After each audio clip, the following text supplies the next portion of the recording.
just unmatched with a girl on Tinder because she said, fingers crossed you make over 80K a year. Sounds fair to me, because she already sounds like someone who'd have her eyes fixated on my wallet. I'm all for being a provider, but what I can provide her is realistic standards, and that seems to be something a lot of ladies want less and less these days. He ain't lying. I mean, is that appropriate to ask? I would assume maybe later down the road, but within the first 5 responses, that seems crazy to me.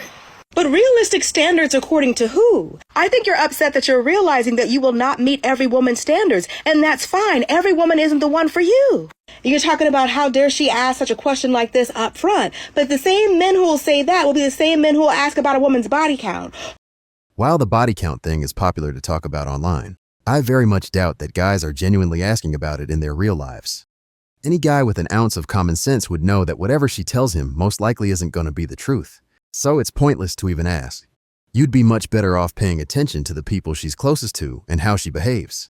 And even though that's not a perfect method, it'll give you more reliable results than straight up asking. Who will ask what kind of position she prefers. Like, now all of a sudden, we have to save certain conversations for date 4 or 5. Maybe she wants to live a certain lifestyle, and she's already done the math. And she's like, well, with my money and a man making at least 80K, we can go on 3 or 4 vacations a year instead of 1 or 2. Or we can afford to put our kids in private school. Or we could live in a gated community, or at least a safe community. Or we could have date night 2 to 3 times a month. More than likely, she's already done the math, and she wants to live a certain lifestyle. Why is it always about the lifestyle with these women? And rather than wasting her time and yours, she put that out there up front. These are the same men who have no problem putting in their profile that the woman has to cook, and she has to clean, she has to do the laundry, she has to be submissive and willing to let a man lead. Yeah, that's right. People can be as upfront as they want to be in these dating profiles because they don't want to waste anyone's time. Yeah, they can. And guys are just as free to walk away. You're mad because you realize you are being filtered out, but you're probably filtering women out too. Okay, so she's not a match. Keep swiping till you find someone who is. Or better yet, try shooting your shot with women who are out here living in the real world. You'll probably be much better off. Maybe I'm overreacting. This is slightly terrifying, and maybe something we should have thought about a little bit longer before just doing. Japanese scientists have spent the last several years developing the world's first artificial womb outside of the human body, and it's done, apparently. Which is insane because it sounds like something out of the upcoming final season of Stranger Things, but this is real life. Well, shouldn't women be happy about this? They're always screaming about how they don't need men and would rather be alone.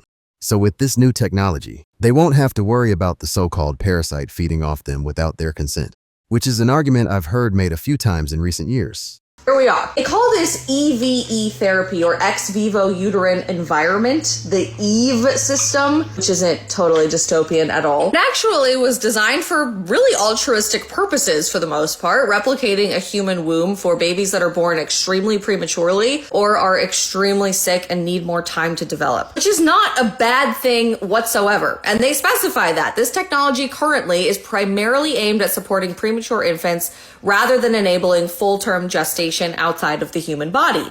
But that would be the end goal, though. And I suspect that fully being able to design humans the way they want would follow soon after. I mean, that's something I think we're already capable of doing to a certain degree. Basically, if you are born way too soon and you need a lot more time to develop to be healthy and strong, they'd stick you right back in an artificial womb after you were born. But I can abso-freaking-lutely guarantee you it will never stay at just this altruistic, wonderful purpose. Ain't that the truth?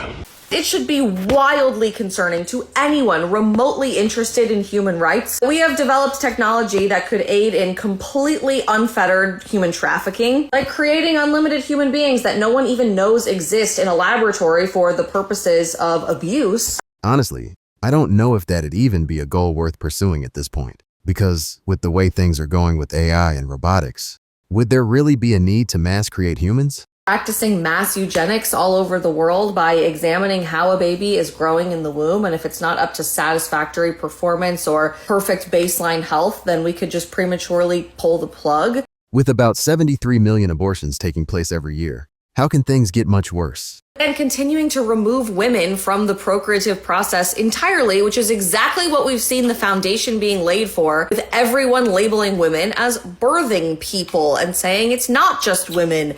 But then women would be free to go out and slave away at their careers. Isn't that what everyone's been fighting for? Instead of giving your life to your children, you can give it to a corporation instead. A corporation that couldn't give less of a damn about you. who give birth, apparently. This is a prime example of complicated bioethics where we at least owe it to humanity to ask ourselves, just because we can, should we? But what do you think? Because I agree. Just because we can do something, it doesn't mean we should. But the way the human brain is set up, we often think, if I don't do it, it'd only be a matter of time before someone else does. So I might as well be the one.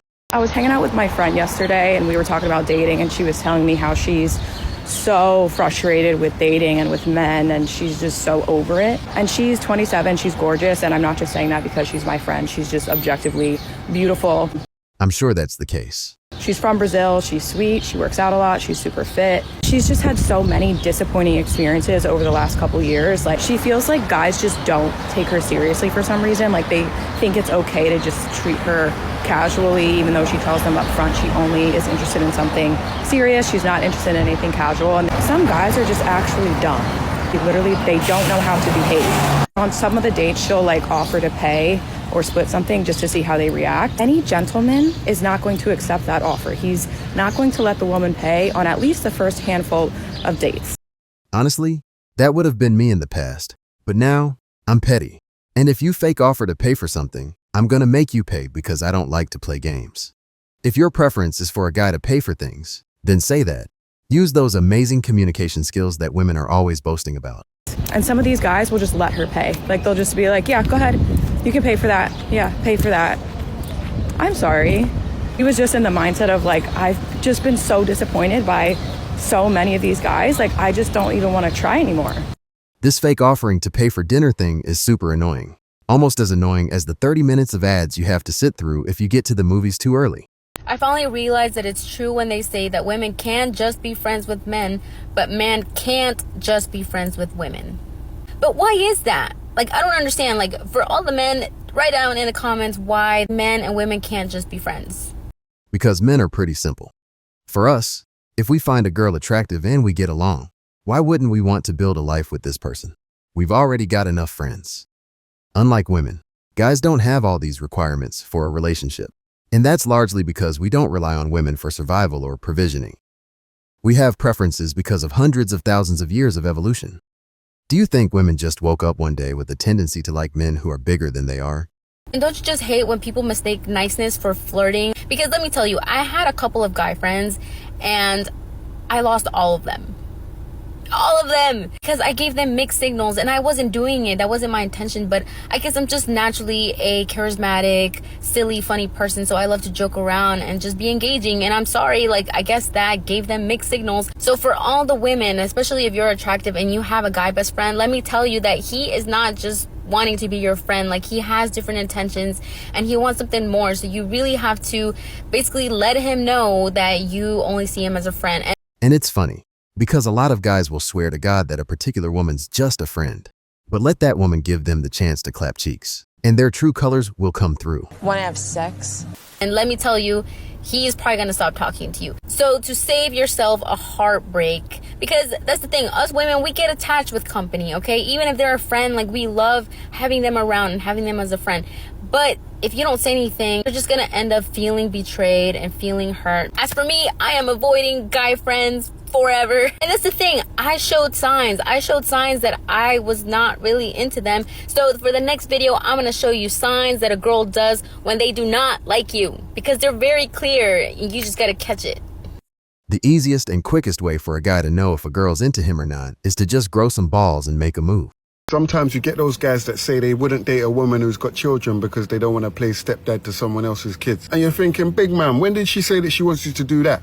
Who said that she wants you to even meet her kids? Assuming shit, man. The dad might be active in the kid's life and you're acting like she wants you to take over. Women with children need to stay away from guys with that immature mindset. Some of these guys are acting like a woman's gonna introduce her kids to him straight away and say, here's your new daddy. If you got a problem with a woman having children, then don't even waste her time. It's that simple. With your nonsense thought process. Nobody fucking asked you to be a stepdad. From what he said at the start of this clip, the guys have already said they don't want to date a woman who's got kids. So they're already doing their part in staying away. Anyway, this perspective's always been silly to me, because if a guy gets into a relationship with a single mom and their relationship progresses, they're naturally gonna become partly responsible for that kid, and there's no way to avoid it, even if the kid's biological dad's still in the picture. If a man doesn't want to be responsible for another man's legacy, there's nothing wrong with that, and it doesn't make him immature. I'm going to be aggressive because nobody wants to hear this, because what you want me to say today is actually being a single mother is totally possible. It actually isn't. It was never meant to happen for the human race, number one. Number two, single biggest determiner of whether a mother is a good mother, what do you think it is? This is going to blow your mind when I tell you the answer. Whether they have a supportive partner. Tell me more. The major argument for good dads is actually, can the dad be there for the mom? Because it's like a direct chain is what we see. What you see is that if you've got a father figure, basically, who's supportive to the mother's energy goes towards the children. But the second that she doesn't have that supportive energy, she collapses, is what happens. And then the kids get starved. And we're not actually supposed to be living in a single-family household, so it's supposed to be a lot more support towards mom than just dad. But I'm going with standard societal structure. You are a victim of a society that was never meant to work this way. I think she's spot on with everything she said. Just like the woman mentioned in an earlier clip with the whole artificial womb thing. Just because you can do something, it doesn't mean you should. Anyway, guys, let me know what you think in the comments, and I'll catch you on the next one.